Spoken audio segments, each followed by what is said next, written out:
young voter education voters. Okay. Ready? All right, we're going in 5, 4, 3, 2. Welcome back to Free Speech TV. We're broadcasting live from the Take Back the American Dream conference in Washington, D.C.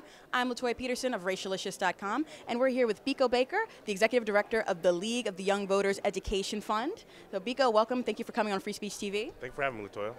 So, question, why are you here today at the Take Back the American Dream conference? You're participating on a panel. Can you talk to us a little bit about what that means and what exactly is cultural organizing? I'm on a panel called Hip Hop, Movies, and Superheroes, How Can It Take Back the American Dream? And I believe that culture is the main way that we connect to people's heart and head, and I believe it's through popular education that will get people moving. Right. You know, over at Racialicious, we love race and pop culture, and we use it all the time to illustrate these principles. In what ways are you able to leverage hip-hop and comics to really do outreach about voting issues, right? These things normally aren't related. You don't really see Captain America run into the ballot box. That's right. So what normally tends to happen? How do you leverage these things? Well, we use all types of cultural forms, whether it's viral videos, rap music, spoken word, and we just talk in the language of the people. We meet people where they are, and we don't try to come from this high scientific science. You know, we communicate with the language that's familiar and regular, and by doing that, we're able to educate and mobilize people in a way that I don't think a lot of other electoral groups are able to do. Right, and you're able to do that in part because it's so easy to transmit messages in a way that's familiar, in a way that's comfortable. So we saw that, employed to great end in 2008, where you saw all these videos going around about the candidates. But what about more abstract issues? So when we're talking about budget battles, we're talking about super committees. How can you leverage pop culture to really have an interesting conversation about those types of more, opaque issues? Yeah, well, I'm going to be showing a video today called "This Is What Democracy Looks Like" that we shot in Wisconsin during the budget battle.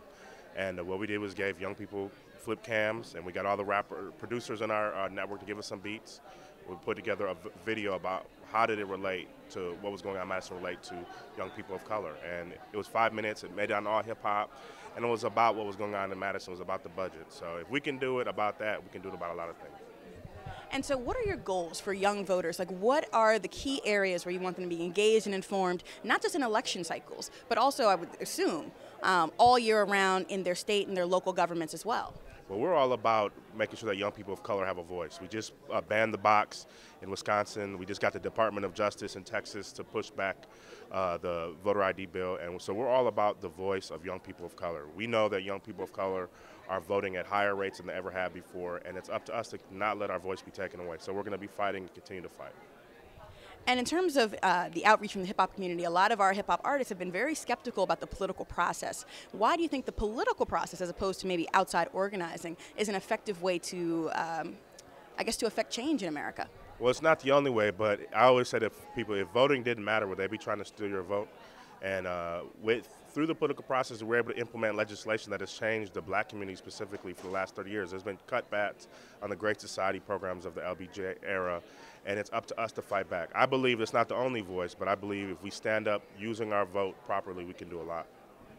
And so we've heard a bit about GOP's tactics in terms of trying to do voter suppression, essentially trying to disenfranchise young voters. We hear that redistricting is becoming a huge, huge battle in these districts. Where are you planning to fight for 2012? We're in Ohio, Maine, Texas, Florida, Georgia, Wisconsin, and California. And we're going to keep fighting. We've been fighting there. We're not going to stop. So our guest has been Biko Baker of the League of Young Voters Education Fund. We've been talking about fighting the good fight and making sure that minority voices are heard. So Biko, thank you for coming on the program. Thank you very much. Right, and you're watching Free Speech TV. We're broadcasting live from the Take Back the American Dream conference in Washington, D.C. I'm Latoya Peterson of Racialicious.com. Keep watching for more interviews and more perspectives from our guests.